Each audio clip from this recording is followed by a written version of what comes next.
आज मैं आप सबके लिए खटतिला एकादशी की पूजन विधि और इसमें क्या क्या किया जाता है, इस व्रत का क्या विधान है और इसकी कथा लेकर आई हूँ। तो सबसे पहले हम इस व्रत के महत्व को समझते हैं। इस एकादशी के व्रत में भगवान विष्णु का पूजन तिल से करने का विधान है। इस दिन पूजन में तिल के 6 उपाय किए जाते हैं। इस कारण ही इस व्रत को खटतिला एकादशी कहा जाता है। ये व्रत माघ माह के कृष्ण पक्ष की एकादशी के दिन रखा जाता है। इस दिन भगवान विष्णु के पूजन का विधान है। खटतिला एकादशी के दिन पूजन में व्रत कथा का पाठ करना चाहिए। पूजन के अंत में भगवान विष्णु की आरती करके पारण के समय तिल का दान करें। ऐसा करने से भगवान की कृपा प्राप्ति होती है और सभी मनोकामनाएं पूर्ण होती हैं। तो आइए अब हम जानते हैं खटतिला एकादशी की व्रत कथा। प्राचीन काल में एक ब्राह्मणी रहती थी। वह सदैव व्रत और पूजन करती थी। यद्यपि वह अत्यंत धर्मपरायण थी, लेकिन कभी पूजन में दान नहीं करती थी। न ही उसने कभी देवताओं या ब्राह्मणों के निमित्त अन्न या धन का दान किया था। उसके कठोर व्रत और पूजन से भगवान विष्णु प्रसन्न थे, लेकिन उन्होंने सोचा कि ब्राह्मणी ने व्रत और पूजन से शरीर शुद्ध कर लिया है, इसलिए इसे वैकुंठ लोक तो मिल ही जाएगा।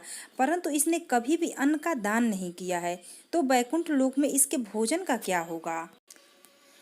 ऐसा सोचकर भगवान विष्णु भिखारी के वेश में ब्राह्मणी के पास गए और उससे भिक्षा मांगी। ब्राह्मणी ने भिक्षा में उन्हें एक मुट्ठी का ढेला मिट्टी का ढेला दे दिया। भगवान उसे लेकर वैकुंठ लोक में लौट आए। कुछ समय बाद ब्राह्मणी भी मृत्यु के बाद शरीर त्याग कर वैकुंठ लोक में आ गई। मिट्टी का दान करने के कारण वैकुंठ लोक में महल मिला, लेकिन उसके घर में अन्न आदि कुछ भी नहीं था।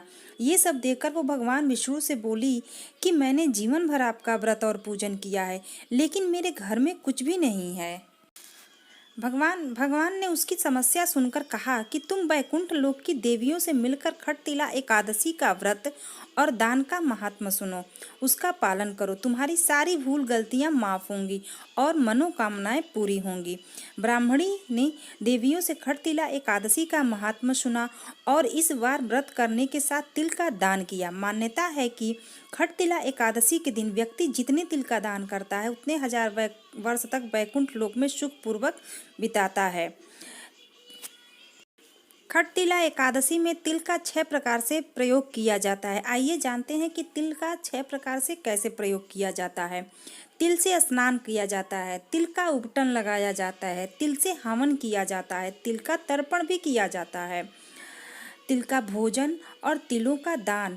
ये तिल के 6 प्रकार हैं। इनके प्रयोग के कारण यह खटतिला एकादशी कही जाती है।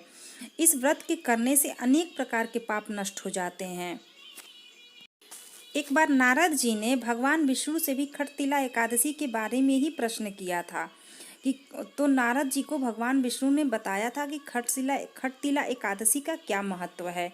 तो उम्मीद है आपको हमारी खटतिला एकादशी से जुड़ी उसका महत्व और उसकी कहानी पसंद आई होगी। अगर आपको हमारी कहानियाँ पसंद आई हो तो प्लीज़ आप हमारे यूट्यूब चैनल को सब्सक्राइब करें, स्टोरी को लाइक करें। मिलते हैं ऐसी एक और स्टोरी के साथ, तब तक के लिए नमस्कार।